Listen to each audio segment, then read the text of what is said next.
अस्सलाम वालेकुम फ्रेंड्स, कैसे आप सब? I am sure all are fine. This is Mubashar Iqbal Chauhan, advocate high court. बहुत इंटरेस्टिंग जजमेंट है, स्पेशली ऐसे लोगों के लिए जिनको चोरी, कत्ल, डकैती, रॉबरी, एक्सटॉर्शन के केसेस में झूठ पर फंसा दिया जाता है। देन वो लोग बेचारे अपनी बेल करवाते हैं और उनको बाद में फिर किसी और मुकदमे के अंदर फंसाकर उनका नाम डाल दिया जाता है या गिरफ्तारी डाल दी जाती है। इसके ऊपर बहुत तगड़ी जजमेंट लेकर आए हो आपके लिए। आप इस जजमेंट को अपने चाहे सैकड़ों केसेस है वहां पर इस्तेमाल कर सकते हैं क्रिमिनल केसेस में।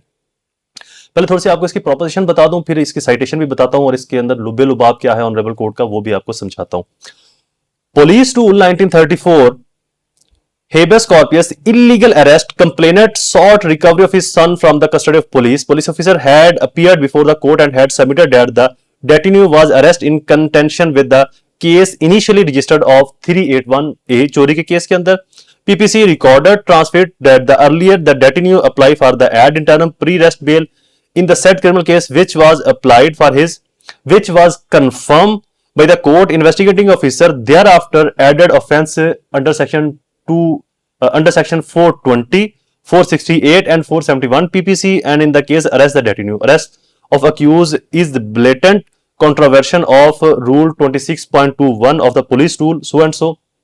ऑनरेबल कोर्ट ने डिटरमाइन किया कि मुलजम को पहले 381A के अंदर उसका पर्चा दिया गया जिसमें से उसको जमानत मिल गई प्री अरेस्ट, मतलब कि वो पर्चा झूठ पर मबनी था। जब उसको जमानत मिली तो पुलिस ने फिर उठा लिया उसको। उठाने के बाद उसके ऊपर नए पर्चों में उसका नाम दे दिया 420, 468, 471 के अंदर। ऑनरेबल कोर्ट ने कहा कि इब्तदाई तौर पर मुलजम को दफा 381 के तहत गिरफ्तार किया गया। मुलजम की जमानत हो जाने पर बाद दफा 420, 68, 71 शामिल की गई और मुलजम की गिरफ्तारी डालेगी।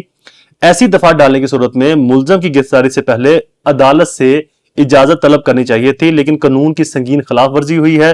गिरफ्तारी गैर कानूनी करार मुलजम के ऊपर जो FIR दिलवाई गई थी उनको क्वैश करवाया गया, खत्म करवाया गया और मुलजम को रिहा करवाया गया। ऐसे लोग जिनके ऊपर चोरी डकैती FIR, चोरी डकैती की, रॉबरी, एक्सटॉर्शन की FIR झूठ पर मबनी हो जाए और फिर बाद में पुलिस बार बार उनको FIR के अंदर पर्चों में नॉमिनेट करती है तो वो इन जजमेंट्स का सहारा लेकर अपनी बेल करवा सकते हैं।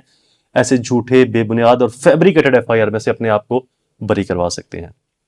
वीडियोस कंप्लीट, दोबारा हाजिर होऊंगा किसी और इन्फॉर्मेटिव वीडियो के साथ। तब तक मुझे अपनी दुआओं में जरूर याद रखें। अल्लाह ताला आप सबका हामी नासिर हो। वस्सलाम।